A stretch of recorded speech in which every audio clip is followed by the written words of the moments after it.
मुस्लिम धर्म में लाख बुराई है, लेकिन हिंदू से फिर भी अच्छे हैं। उनमें अगर देखोगे तो बुराई ही बुराई है, लेकिन बाहरी दिखावा के लिए कोई बुराई नहीं है। ना तो उनकी औरतों का आप शक्ल देख सकते हो, मुस्लिम मर्द है उसको भी आप देखिए पूरा कपड़ा पहन के पक्का सिर पर टोपी रख के चलेगा, जबकि हिंदू में था कि जब पहले के लोग चलते थे तो पगड़ी बांध के चलते थे। क्यों?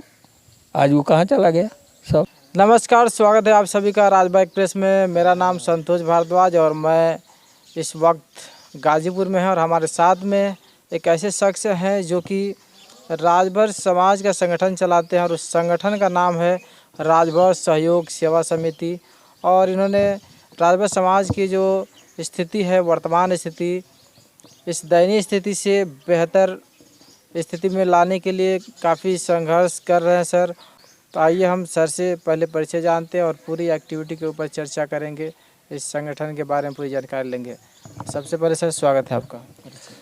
आपका भी राजभर एक्सप्रेस और संतोष जी आपका भी बहुत बहुत धन्यवाद है कि आप हमारे यहाँ आए और हमसे कुछ बात करने की कोशिश कर रहे हैं, उसके लिए आपको बहुत बहुत धन्यवाद। सर जैसा कि देखा जा रहा सोशल मीडिया पे आपके काफ़ी बहुत सारे पोस्ट आते हैं, तो मैंने चाहा कि क्यों ना आपके जो संगठन है उसके बारे में हम जानकारी लें और श्रोताओं को बताने का प्रयास करें कि आपका संगठन किस प्रकार कार्य कर रहा है। तो उस संगठन के बारे में कुछ जानकारी हमको चाहिए, प्लीज़ बताएं सर। ये राजभर सहयोग सेवा समिति इलाहाबाद से पंजीकृत है उत्तर प्रदेश के लिए, और इसमें बहुत सारे काम, कोई ऐसा प्रतिबंध नहीं कि यही हम काम करेंगे, अमुक काम करेंगे। उसमें कई काम होते हैं, जैसे कि आप लोगों ने देखा भी होगा सोशल मीडिया पर, ठंडी के मौसम में गरीबों में कंबल वितरण करना, विधवाओं के लिए साड़ी वगैरह का बंदोबस्त करना, और जो 80% से उस साल के जो 80% से ऊपर नंबर बच्चे लाते हैं उनको प्रोत्साहन पुरस्कार देना, कि ताकि उनका मनोबल पढ़ने में और ज़्यादा बढ़े और दूसरे लोगों को प्रेरणा मिले कि हम भी अगर अच्छा पढ़ेंगे तो हमें भी अगले साल हमको भी ऐसे ही प्रोत्साहन मंच से किया जाएगा। तो एक शिक्षा को बढ़ावा देने के लिए ये सब जागरूकता अभियान चलाया जाता है। जैसा कि संगठन चलाने के लिए एक फंड की भी जरूरत पड़ती होगी, तो फंड कहाँ से अरेंज हो पाता है, इस बारे में बस कुछ जानकारी दें। अब रही फंड की बात, तो देखिए ये तो है एनजीओ ही है, लेकिन अभी सरकार इसमें कोई अपना मदद नहीं करती है। ये आप जैसे लोग दानदाता जो लोग हैं वो कार्य को देख करके कि ये काम अच्छा हो रहा है तो इसमें हमको भी बढ़ चढ़ के हिस्सा लेना चाहिए। तो हर साल तकरीबन कुछ न कुछ लोग दानदाता लोग आ जाते हैं और देते हैं। तो जो वो लोग पैसा देते हैं उसका सही उपयोग हम लोग, उस पैसे का मैं एक भी पैसा अपने आने जाने का भी मैं उसमें से खर्च नहीं करता। जो देते हैं टोटल का टोटल खर्च मैं उन लोगों के ऊपर खर्च कर देता हूँ। बहुत सारे संगठन हैं जो कि पैसे का दुरुपयोग करते हैं, संगठन के नाम पे पैसा लिया जाता है और लोगों की मदद नहीं की जाती है। ऐसे संगठनों के बारे में आप क्या कहेंगे? देखिए, मैं किसी और संगठन के ऊपर टिप्पणी करना नहीं चाहता। जो जिस टाइप प्रकार का है वो अपना काम कर रहा है, वो कैसे कर रहा है कैसे नहीं कर रहा है उस पर हम ज़्यादा बहस नहीं करते हैं। कौन क्या कर रहा है, ये संसार है। संसार में हर प्रकार के लोग हैं जो दूसरों से लेकर के ही जी रहे हैं, और कुछ ऐसे भी लोग हैं कि जो दूसरों से कुछ नहीं लेते, अपना ही और देते हैं। तो कई टाइप के हैं, तो उस पर टिप्पणी करने का कोई औचित्य नहीं है। कौन कौन क्षेत्र में कहाँ पे आपकी संस्थाएं कार्य कर रही इस समय? देखिए, हमारी जो संस्था है ये 90-95 की है और 2001 में इसका जाकर के रजिस्ट्रेशन का वो मामला आया था। फिर इसका प्रारूप जो बना, धीरे धीरे हम इस संस्था से 2013 में जुड़े थे और इलाहाबाद के लोगों ने हमको जोड़ा था। तो उस समय तक ऐसा था कि हम लोग मीटिंग हर महीने होती थी और मीटिंग हो करके वहीं पर हाँ समाज के लिए क्या करना है क्या नहीं करना है, या यहाँ के लिए मीटिंग करा करके लोगों को बुला करके जागरूक करना। तो वो इलाहाबाद तक ही था। लेकिन मैं थोड़ा सोशल मीडिया से पहले से ही था, इलेक्ट्रॉनिक्स से मैं पहले से ही पढ़ा लिखा था। तो हमने उसको आगे बढ़ाने की कोशिश किया और जो भी थोड़ा बहुत काम होता था उसको हम सोशल मीडिया में डालना शुरू कर दिए, जैसे व्हाट्सअप, फेसबुक, वीडियो बना करके डालना, फ़ोटो डालना, तो लोगों को जागरूकता हुई। तो इस चीज़ को देख करके सबसे पहले हमको प्रोत्साहन मिला था, मैं उस व्यक्ति का नाम नहीं भूलता हूँ कभी भी, कैप्टन रामजीत राजभर, कहाँ से हो? जो बॉम्बे में रहते हैं और शायद मऊ के रहने वाले हैं, मऊ एरिया के हैं, वो पूरा उनका गांव में नहीं जानता, मऊ एरिया का रहने वाले हैं। उन्होंने वो काम को देख करके पहला जो पैसा हमारे पास आया था 10,000 का चेक उन्होंने पहली बार ही दिया था। और उन्होंने काफ़ी, अब देखिए जब पैसा कहीं से आता है तो प्रोत्साहन मिलता है कि नहीं हमको करना चाहिए ये काम, और उन्होंने ये काम किया और वो धीरे धीरे अब आगे बढ़ना शुरू हो गया। तो और भी बहुत सारे लोग, अब तो उसमें सैकड़ों में नाम हैं जिन लोगों ने पैसा दिया और जिनका हमने जा कर के सही उपयोग किया। जो जितना दिया उसी साल ख़त्म, हमने उसी साल कंबल वितरण में कर दिया, या किसी को चोट वगैरह लगी उसमें दवा के लिए दे दिया, या गरीब बच्ची की शादी हो रही उसमें कुछ सामान खरीद करके दे दिया। इस तरह से उस पैसे का उसी साल हम तकरीबन वो निपटारा कर देते थे।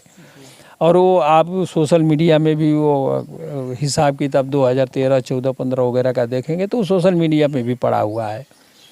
तो इस तरह से ये काम होता गया और लोगों में फिर जागरूकता हो गई, नहीं भाई काम तो वहाँ अच्छा हो रहा है, लोगों का विश्वास हमारे प्रति बढ़ा। और देखिए वो विश्वास आज तक बना हुआ है, अभी तक ऐसा नहीं रहा कि किसी साल के हमने कंबल वितरण न किया हो, हमेशा से चलता आ रहा है।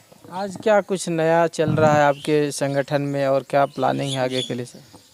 ये जैसे शिक्षा की बात हो रही है तो अभी आप लोगों ने देखा होगा कि हमारी संस्था के तरफ से और राष्ट्रवीर महाराजा सुहेलदेव ट्रस्ट के तरफ से बच्चों को प्रोत्साहन पुरस्कार के रूप में bags, wall clock, pen, Khan sir की पॉकेट ज्ञान जनरल नॉलेज की किताब 500 रुपया अभी दिया गया। एक जौनपुर नौली ग्राम में दिया गया और एक दिलदार नगर कर्मा गांव है वहाँ पर बच्चों को बांटा गया। और इसके साथ साथ हमने अपने समाज में लोगों को जागरूक किया कि आप लोग गरीब हैं तो सामूहिक विवाह करिए, उसमें कम खर्चा होगा। और खर्चा के लिए हम बताए थे कि खर्चा के लिए हम बारातियों का स्वागत करेंगे, बारातियों का खाना वगैरह का इंतज़ाम हम लोग करेंगे, आप लोग केवल शादी वहाँ आकर के मंडप में करिए। लेकिन हमारा समाज पता नहीं क्या सोच रखता है या क्या नहीं रखता है, कोई हमको मिला नहीं। रतनपुरा एक गाँव है, वहाँ हम बांटने के लिए गए थे तो वहाँ एक विकलांग बच्ची थी और 3 और लोगों की शादी थी, लड़कियों की ही। तो हमने कहा कि 3 तो आप यहीं इसी गांव की हो गई, तो 1 आध 2 और हम कहीं से ढूंढेंगे और आपके गांव में ही कराएंगे। आप लोग सामूहिक विवाह एक दिन रखिए और उसमें रखने की क्या बात है, शुभ मुहूर्त देखिए और उस दिन बारात बुला लीजिए और हम लोग आकर के वहाँ पर टेंट वगैरह सब लगवा देंगे, खाना वगैरह बन जाएगा, सब वहीं खा करके अपना चले जाएंगे। आप लोग जो विधि विधान है आप चाहते हैं कि घर में होता है वो विधि विधान करिए, कोई दिक्कत नहीं है। तो उन्होंने हाँ भरा, मैं उनको अपना कार्ड भी दे करके आया कि हाँ ठीक है, हाँ मेरा ये कार्ड है, कार्ड रखिए और जब होगा तो हमको ये करिए। उसके बावजूद जब 1 महीना बीत गया तो मैंने फिर एक आदमी भेजा कि जाओ भाई पता लगाओ क्यों नहीं, क्या चक्कर है। फिर जब वो आदमी गया तब वो लोग बोल रहे हैं कि नहीं बारात हमारे द्वार पर लगना चाहिए, मतलब खर्चा करना जरूरी है। हाँ, अब जो भी वो लोग समझे तो हमने कहा कि भाई शादी का तो मेन मकसद है कि खर्चा कम करना, और वही चीज़ को वो लोग समझना रहे। हाँ तो अब नहीं समझ रहे तो वो भुगते हैं। उसके लिए हम देखिए अभी उसके लिए हम कुछ नहीं कह सकते कि कौन क्या करना चाहता है, कौन क्या नहीं कर। कोई भी देखिए बुद्धिजीवी हो, संत हो, महात्मा हो, वो समझाने की ही कोशिश करेगा। आप नहीं समझोगे तो क्या करेगा, कुछ नहीं कर सकता। तो जब लोग नहीं समझे तो देखिए जब अपना समाज नहीं हमसे ये काम किया तो हमने इलाहाबाद में 2022 या 21 है, 2021 में हमने सामूहिक विवाह 5 जोड़ों का कराया। वो कौन लोग थे? वो दूसरे बिरादरी के थे, पासी वगैरह थे और ये सब और वहाँ के कुछ लोगों ने कहा कि हाँ सर चलिए, तो उसमें मेन रहा राजभर सहयोग सेवा समिति का ही बोर्ड भी लगा था, राजभर सहयोग समिति की तरफ से हुआ था। लेकिन अब उसमें देखिए उन लोगों को बर्तन जो घर में यूज होता है वो बर्तन दिया गया, चौकी जो सोने के लिए, अब भाई पलंग का तो पैसा ज़्यादा है तो उन लोगों को तख्ता चौकी जो जिसको हम लोग बोलते हैं अपने भाषा में, चौकी गद्दा रजाई चादर तकिया ये सब दिए। और जोड़े को लड़की को पूरा एक सेट कपड़ा, लड़के को एक सेट कपड़ा, ऐसे करके पूरा दिया गया। तो नहीं मिले तो वो किए। फिर उसके बाद 2023 में झलवा में इसी तरह से चार जोड़ों का फिर वहाँ भी करा दिए। तो ये हर वर्ष आपको मतलब जो सामूहिक शादियाँ कराने का प्रयास करते हैं?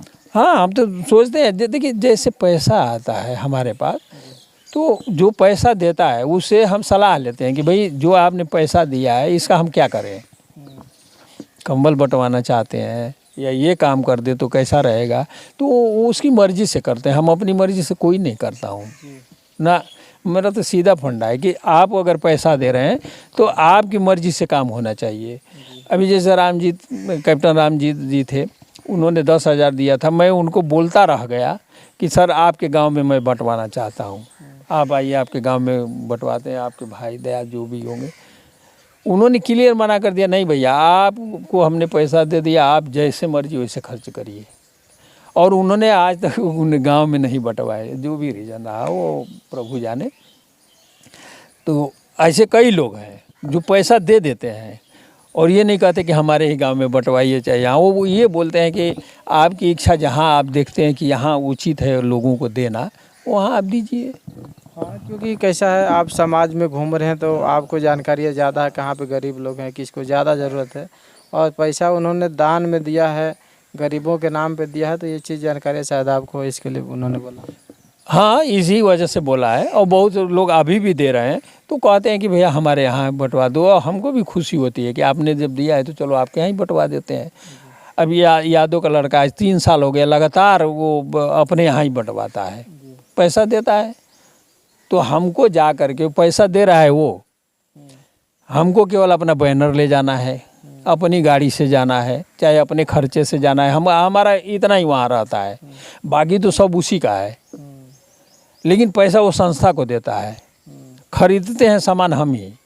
हाँ, सामान हम ही खरीदेंगे और हम ही उसको खरीद के देंगे कि ये सामान लेकर के अपने घर पहुँचो, हम आएंगे बाद में। जिस दिन आप लिस्ट बना लेना है किसको देना है किसको नहीं देना है, क्योंकि देखिए अगर आप लिस्ट नहीं बनाएंगे तो वहाँ हंगामा हो जाएगा, हमको दीजिए, जैसे वो छोरा छीनी। जो पता है कि हमको इस गांव में करना तो सिस्टम के तहत करेंगे तो बेटर है। तो अब जैसे लिस्ट बन जाती है तो उसमें कोई बोलता नहीं कि हाँ भाई ये गरीब है, ठीक है उसका नाम है। अच्छा, गांव वाले भी सपोर्ट करते हैं, नहीं भाई सही बात है, ये गरीब था इसको देना जरूरी था, तो कोई उसमें ना ही नुकुल नहीं करता है और ना ही कोई ऑब्जेक्शन उठाता है। तो इस तरह से ये काम चल रहा है। तो आप देखिए हम कौन करने वाले हैं, मैं तो सीधे थोड़ा आध्यात्मिक आदमी हूँ। मैं बोलता हूँ प्रभु ने हमको उसके निमित्त किया है और मैं कर रहा हूँ। अभी देखिए यही कुंभ मेला लगा था, आपको बता दें कुंभ मेला लगा था। अब उसमें मैं अकेले पड़ गया था क्योंकि हमारे ही में से कुछ दूसरी संस्था बन गई थी, वो लोग उधर चले गए थे। तो देखिए अब वहाँ मैं अकेला पड़ गया, लेकिन प्रभु की ऐसी कृपा हुई कि देखिए वो पूरा लग भी गया, अकेले हम वो काम भी कर दिए, पूरा परिवार हमारा साथ दे दिया। कुछ और लोग दूसरे समाज के, अब समाज की बात आती है, हम लोग एक दकियानुसी हो गए हैं कि राजभर होगा वहीं हम ये करेंगे, नहीं तो नहीं करेंगे। लेकिन जब जहाँ अब कुंभ मेला है, अब वहाँ राजभर से क्या मतलब है भाई, वहाँ तो सभी हर चीज़ के लोग आएंगे, समाज के लिए सर्व समाज का आएगा। सर्व समाज अगर आके के हमको बोलता है कि भैया हमको आप थोड़ा यहाँ रहने दीजिए, तो हम उसको मना कर दें वहाँ कि नहीं भैया कि और राजभर के लिए आपके लिए नहीं है। जबकि इस बार मैक्सिमम हमारे साथ दूसरे समाज के लोग, ब्राह्मण, राजपूत, बनिया, इस तरह के लोग बहुत ज़्यादा आए। अपना समाज भी आया, उनका भी सेवा हुआ, वो भी आए, उनका भी सेवा हुआ। कोई वहाँ ये नहीं कि नहीं ये अपना समाज है तो इनको ज़्यादा सेवा कर दी, वो दूसरा समाज है तो कम कर दें, या चाहे उसको ज़्यादा कर दें, अपना समाज है तो सोच के कम कर दें, ऐसा कुछ नहीं था। जैसे कि आरक्षण के विषय में बात करना चाहेंगे सर, जैसे कि आरक्षण की लड़ाई आपके समाज से बहुत सारे लोग हैं, नेता भी हैं, उसके बारे में कुछ जानकारी दीजिए, क्या है उसका स्टेटस? देखिए, आरक्षण की अगर हम बात करें शुरू से थोड़ा इसको समझने की ज़रूरत है। आरक्षण जो है 4 वर्गों में डिवाइड हुआ, जनरल, ओबीसी, एससी, एसटी। तो हम लोगों के समाज को ओबीसी में रखा और 27% दिया। लेकिन देखिए, हम इस पर आरक्षण का न तो ज़्यादा हम विरोध करते हैं और ना ही सपोर्ट करते हैं। ऐसा क्यों सर? हम इसलिए कि आरक्षण मिल के ही क्या करेगा जब हमारी एजुकेशन नहीं रहेगी, इसलिए हम आरक्षण से ज़्यादा एजुकेशन के ऊपर जोर देता हूँ। जैसे अब 27% का आरक्षण हमारे पास था या है आज भी, लेकिन उसमें सबसे ज़्यादा फ़ायदा कौन उठाया? यादव समाज उठाया है, कुर्मी समाज उठाया है, पटेल समाज उठाया है। ये 3 समाज जो है सबसे ज़्यादा। क्यों? हम भी तो उसी 27 में हैं। तो वो लोग जब इतना उठा सकते तो हम क्यों नहीं उठा सकते? तो इसका साफ सामने नज़र आ रहा है कि हमारे पास एजुकेशन नहीं है, और जब तक एजुकेशन नहीं होगा आरक्षण मिल के ही क्या करेगा? जैसे अभी आपको बता दूं 2024 का एक रिजल्ट निकला था, उसमें एससी की और एसटी की सीट खाली जा रही है। जो चाहिए लोगों को वो क्वालिफिकेशन नहीं मिला। तो ऐसा तो नहीं है ना कि आरक्षण है तो किसी को उठा के बैठा देगा। भले आपका परसेंटेज कम आए, वो बैठा देगा। आप पहले अपीयर करेंगे। आपका अगर हमको दरोगा बनना है तो हमको दरोगा की क्वालिफिकेशन तो होनी चाहिए। अब ऐसा नहीं कि हाई स्कूल को दरोगा बना के बैठा देगा। तो इसलिए सबसे ज़रूरी है कि आरक्षण के साथ साथ, अब रही बात जो हम मांग रहे हैं एसटी का आरक्षण, मैं पूरा सपोर्ट करता हूँ, आरक्षण होना चाहिए। और हमारे जो नेता वगैरह हैं इनको भी सपोर्ट करके उस आरक्षण के लिए बात करनी चाहिए कि हमको मिल जाए। तो देखिए, आरक्षण जो मिलेगा उसमें भी ये भी क्लियर कर देता हूँ, कल को रोने की भी बात आएगी। अगर एसटी का आरक्षण हमको दे दिया तो फिर रोने की बात आएगी। ऐसा क्या है? क्यों? ये इसका ऐसा है कि एसटी में जो सीटें हैं कम होती है। एसटी में कभी आपको 4% तो है ही है उसमें केवल।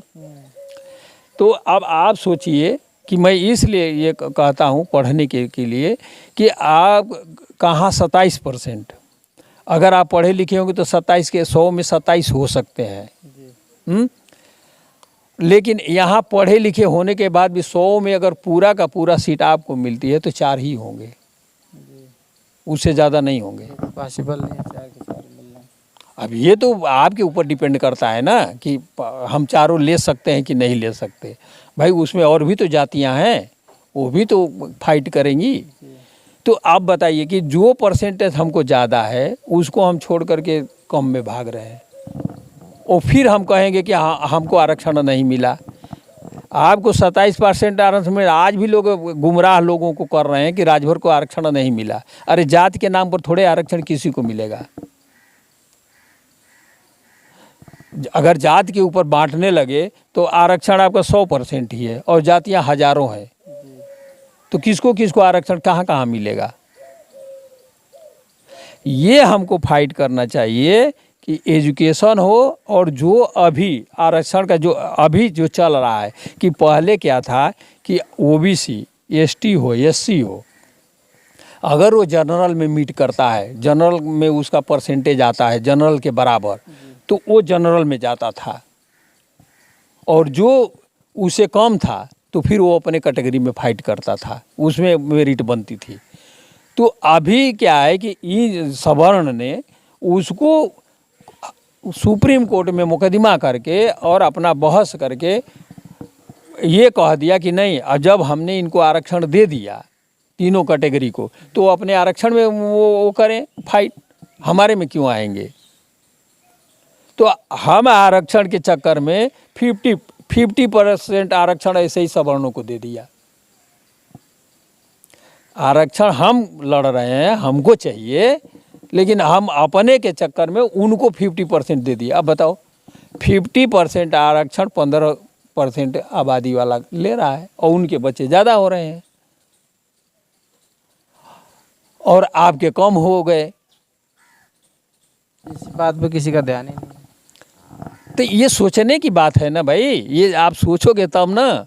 जब सवर्ण ने वहाँ मुकदमा किया सुप्रीम कोर्ट में, तो जितने ओबीसी के नेता हैं, चाहे अखिलेश हों, वो भी तो ओबीसी में आते हैं, पटेल हैं, पटेलों के नेता हैं, वो क्यों नहीं आती, और भी हमारे भी नेता हैं बहुत सारे, ये लोग क्यों नहीं जा करके लड़ाई लड़े कि नहीं भाई जो जैसे था वो अगर वो जनरल को मीट करता है तो जनरल में हमको आना चाहिए, लेना चाहिए, और बाकी अगर उससे कम आते हैं तो अपने आरक्षण वाले कोटे में होना चाहिए। चलिए, अब जानना चाहेंगे सर कि जैसा कि आपकी संस्था है आज इतने सारे क्षेत्रों में काम कर रही है, अलग अलग फील्ड्स में काम कर रही है। चलिए अभी बात करेंगे जैसे कि आजकल जो गरीब परिवार के जो बच्चे हैं मोबाइल में ज़्यादा ध्यान दे रहे हैं, जो टिक टाक वगैरह रील्स पे फोकस है उनका, ऐसे लोगों को क्या सलाह देंगे ताकि वो लोग अपना फ्यूचर कैसे ब्राइट कर सकें? देखिए, अगर आपने खान सर की एक स्पीच सुना होगा, देखिए अब हमारी पढ़ने की तो उम्र नहीं है, लेकिन मैं जो दिव्य कीर्ति हैं जो आईएएस का ट्रेनिंग वो एजुकेशन देते हैं उनका, खान सर की मैं लेक्चर को सुनता हूँ, वो पढ़ाते हैं, उनके तकनीक को भी मैं देखता हूँ कि उनका पढ़ाने का क्या तकनीक है। तो उसमें क्या है कि आप देखिए, जब तक आपके पास एजुकेशन नहीं होगा, इसमें पैसे मायने नहीं रखता। एक चीज़ मैं हमेशा बार बार कहता हूँ, लेकिन अब लोगों को अच्छा लगे या ना लगे, अगर आप पढ़ने में तेज हैं तो आपको पढ़ाने के लिए कई लोग आगे आ सकते हैं। लेकिन हाँ, एक्चुअली आप पढ़ने में तेज हैं तो, अगर पढ़ने में तेज नहीं है, केवल आप ये चाहते हैं कि हमारा एजुकेशन हो, तो अब कोई नहीं आएगा। बहुत सारे संस्थान हैं जो पैसा देती हैं। अब तो वजीफ़ा सिस्टम हो गया, स्कॉलरशिप हो गया। स्कॉलरशिप, आप पढ़ने में तेज हैं तो स्कॉलरशिप का बढ़िए, आप फ्री में फॉरेन भी जा सकते हैं। बहुत लोग फॉरेन चले गए पढ़कर स्कॉलरशिप के थ्रू। स्कॉलरशिप के तो आज लोग MBBS कर रहे हैं, BTech कर रहे हैं। गरीब बच्चे की बात कर रहा हूँ, स्कॉलरशिप मिल जा रही है उनको पढ़े। अब जैसे किसी को PhD करना है, अब PhD में मैं देखा हूँ पहले तो 25,000 था, पता नहीं अब उसको बढ़ाया कि नहीं बढ़ाया। अगर आपका PhD में एडमिशन हो गया तो आपको हर महीने 25,000 मिलता है, थीसिस लिखिए। तो दिक्कत क्या है, जबकि उसमें इतनी फीस भी नहीं लगती। पढ़ने में लोग तेज होना चाहिए, बच्चे तेज होने चाहिए। पढ़ने में तेज होना चाहिए, पढ़ाने के लिए लोग हैं, ऐसी दिक्कत नहीं है। बहुत सारी संस्थाएं हैं, बहुत सारे लोग हैं, गोद ले लेते हैं, भैया चल हम तुमको पढ़ा देता हूँ। अपने समाज में भी मेरे से कुछ लोग मिले हैं जिन्होंने कुछ लोग लड़कों को पढ़ाया है, लेकिन वही लड़के उसके विपरीत हो गए। गलत रिएक्शन और खुद रोते हैं, बोलते हैं अरे भैया आप इतना करते रहते हो, ये सब आप ही के विरुद्ध में बात करने लगेंगे।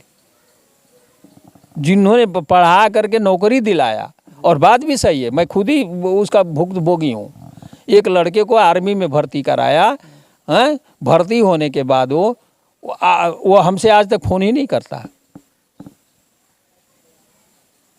तो अब क्या कहिएगा। और उस बंदे की बात हमको याद आ गई कि वो बोला था कि देखो आप जिसको आगे बढ़ाओगे वही आपका विरोध करेगा सबसे पहले। तो चलिए वो चीज़ छोड़ दीजिए। एक तरीके के तो होंगे नहीं, ये भी तो सारे नहीं होंगे, लेकिन कुछ लोग की बात कर रहा हूँ ना मैं। देखिए कोई भी आदमी, ये संसार है, इसमें बहुत तरह के लोग रहते हैं, तो सारे एक जैसे हो जाए तो चलेगा ही नहीं। कुछ चोर भी रहना चाहिए, कुछ संत भी रहना चाहिए। अब रही समाज के विकास की बात, आप जैसे आपने कहा समाज के विकास के, तो उसके विषय में मैं आपको बता दूं कि हमारा समाज जो है इस समय केवल एक डायरेक्शन में चल रहा है, डायरेक्शन कि पढ़ूं और मेरे को नौकरी मिले, बस यही एक डायरेक्शन उसका है। हमारा समाज अपना दिमाग जो है वो ब्रॉड नहीं कर रहा है कि चलो मैं नहीं पढ़ा तो मैं बिजनेस करूं, सक्षम है वो बिजनेस करने में, फिर भी नहीं कर रहा है। बिजनेस करूं अच्छी से, अगर हमारे पास खेत है, मैं कहीं नहीं जा पाया तो उस खेती को मैं आजकल वैज्ञानिक ढंग से करूं, ये नहीं सोच रहा है। अपना समाज देखिएगा, आप भी इतना घूम रहे हैं, पत्रकार हैं, बहुत जगह देखे होंगे। अपना समाज बिजनेस में बहुत कमज़ोर है, कहीं दुकान नहीं, कहीं कुछ नहीं है। दूसरी बात ये, और उसके बाद खेती भी ढंग से नहीं। मेहनत है, मैं मानता हूँ हर चीज़ में, बिना मेहनत को कुछ भी नहीं मिलेगा, चाहे वो खेती हो चाहे नौकरी हो। अगर नौकरी भी जिसको मिल गई वो 8 घंटा दबा के काम कराता है, और प्राइवेट में आजकल जो बच्चे कर रहे हैं उनसे पूछो कि क्या हालत है, 12-12 घंटे तक खटा रहे हैं। तो पैसा उसके पास आ रहा है तो उतना मेहनत कर रहा है वो, तो आप भी मेहनत करने की कोशिश करिए ना। आप देखिए, हमसे भी कम एजुकेशन मुस्लिम कम्युनिटी का है, लेकिन आप देखिए बिजनेस में आगे। पूरे वो बच्चों को ज़्यादा नहीं पढ़ाते। जैसे ही बच्चा थोड़ा वो कैलकुलेट करने लायक हो गया, गुणा जोड़ भाग करने लायक, छोड़ा करके लगा देते हैं बिजनेस में। आपको हम हकीकत की बात कर रहा हूँ, इलाहाबाद में जिस दिन, जैसे इनका मुहर्रम का टाइम चलता है, ईद का टाइम चलता है, अगर उस दिन बंद हो जाती है तो किसी की कार ख़राब हो गई तो रिपेयर नहीं करा सकते। ऐसा है, हाँ, सब्जी आपको नहीं मिलेगा, क्योंकि बिजनेस वही आगे। हाँ, बाल कटाने के लिए दुकान नहीं मिलेगी। क्यों? पूरे जो जितने छोटे धंधे हैं सब पर इनका कब्जा है।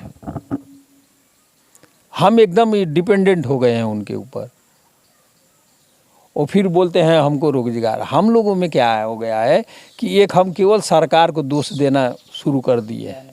आपने कभी मुस्लिम को देखा रोड पर उतरते हुए मेरे को नौकरी चाहिए? आप भी इतने उम्र के हो गए, आपने रोड पर देखा? जितनी उल्टी सीधी बातें हिंदू वर्ग करता है वो लोग नहीं करते। वो अपने औरतों को बुर्का में रखते हैं। किसी की हिम्मत है उनकी औरत जो बोल दे कि मैं बुर्का में नहीं रहूँगी? और हिंदू का देख लो, रोड पर नाच रही हैं, रेस ज़्यादा चल रहा है इसमें। रोड पर नाच रही हैं कि मैं तो नंगी ही रहूँगी। इसी पे तो प्रेमानंद जी ने कुछ कमेंट्स भी किए, तो प्रेमानंद कौन सी गलत कमेंट किए थे भाई? उनका भी तो विरोध किए ना लोगों ने, लेडीज। वही चीज़ हम बता रहे हैं ना कि उसमें एक भी मुस्लिम दिखा दीजिए, एक भी क्रिश्चियन दिखा दीजिए, एक भी सिख दिखा दीजिए, पूरे तो हिंदुए हैं। और जबकि ये जितने नाच रही हैं, अगर इनसे पूछ दो कि तुम हिंदू बन रही हो, बहुत ज़्यादा मॉडर्न बन रही हो, थोड़ा सा एक अपना हनुमान चालीसा ही पढ़ के सिखा दो, मुँह बोलती बंद हो जाएगी और अपने आप को हिंदू बनेंगे। तुमको ज्ञान नहीं है, तुमको अपने धर्मशास्त्र से ज्ञान नहीं लेना है। अगर तुम तो पशु के समान हो।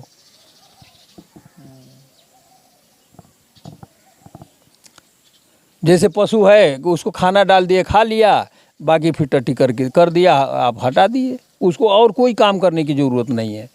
कान पकड़िए उसका, अगर बैल है तो खेत जोत लीजिए और लिया करके फिर बांध दीजिए, और क्या काम करेगा। लेकिन मनुष्य इसीलिए सोचने समझने, आगे पीछे, भविष्य, वर्तमान, भूत, सबसे सीख लेने के लिए मनुष्य के पास ही एक ऐसी शक्ति है जिससे कि वो सब चीज़ सीखता है और सोचता है और करता है। आप देखिए, भगवान जो है ये नहीं कहते कि आप हमको ही भजिए, तुम्हें जो करना है करो, जैसा करोगे वैसा मिलेगा, इसमें कोई डाउट नहीं। अब ये सोचो कि आज ही जैसे हम कोई आदमी है, उसको 2 थप्पड़ मार दिए निर्दोष को, तो थोड़े आकर के भगवान हमको तुरंत मारेंगे कि तुमने निर्दोष को क्यों मारा। लेकिन आपने जो जिस निर्दोष को मारा है, आज नहीं तो कल उसका क्रिया का प्रतिक्रिया, भाई ये प्राकृतिक है, प्राकृतिक को ही भगवान बोलते हैं। अब किसी को समझ में आए, जिसको प्रकृति पर कंट्रोल है वही भगवान है। हवा, पानी, आग, आकाश, जिसने इस पर कंट्रोल कर लिया वो भगवान है। तो ये सभी चीज़ें हमको ज्ञान में लाना चाहिए। हम खास करके हिंदू औरतों को बोल रहा हूँ कि ज़्यादा नग्नतापन में सुंदरता नहीं है। अगर आप नंगी खड़ी, अगर किसी औरत को नंगी खड़ी कर दो, और चाहे वो मर्द हो या आदमी हो, अगर बोल दो कि उसको देख ले, तो वो नहीं देख पाएगा, वो खुद ही आँख नीचे कर लेगा, नहीं तो बंद कर लेगा। ये हकीकत है। तो ये सभी चीज़ें हमको सोचना है कि हम कहाँ जा रहे हैं। आज समाज में बोलने का अधिकार, अरे हमारा अधिकार, तुम्हारा अधिकार क्या है? नंगा रोड पर नाचो, ये अधिकार है? किसी को घूम घूम के गाली दो, ये अधिकार है?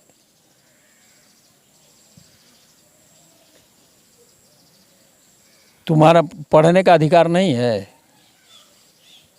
बैठ करके अच्छे काम करने का अधिकार नहीं है? केवल डांस करो, वो हमारा अधिकार है, हमको चाहिए? दूसरों के साथ क्लब में जाओ, ये अधिकार चाहिए? मैं हमेशा कहता हूँ कि मुस्लिम धर्म में लाख बुराई है, लेकिन हिंदू से फिर भी अच्छे हैं। उनमें अगर देखोगे तो बुराई ही बुराई है, लेकिन बाहरी दिखावा के लिए कोई बुराई नहीं है। ना तो उनकी औरतों का आप शक्ल देख सकते हो। मुस्लिम मर्द है, उसको भी आप देखिए पूरा कपड़ा पहन के, पक्का सिर पर टोपी रख के चलेगा। जबकि हिंदू में था कि जब पहले के लोग चलते थे तो पगड़ी बांध के चलते थे। क्यों? आज वो कहाँ चला गया सब? तो चलिए, ये सब तो संसार है, बदलता रहता है। लेकिन अब इतना भी मत बदलो कि लोग आंख बंद कर लें या चाहे कुछ दूसरे शब्द यूज करना शुरू कर दें। मैं अनिरुद्धाचार्य ही नहीं, प्रेमानंद महाराज जी ही नहीं, जितने संत हैं सबका मैं सम्मान करता हूं, और जो भी वो लोग काम करते हैं समाज हित में काम करते हैं। आपको अगर वो अच्छा लगे या चाहे ना लगे। चलिए, धन्यवाद। तो ये थे राजभर सहयोग सेवा समिति के अध्यक्ष रामनारायण जी, जिन्होंने समाज हित में अपने विचार व्यक्त किए हैं। तो चलिए, मिलते हैं इसी के साथ अगले वीडियो में। जय हिंद, जय भारत।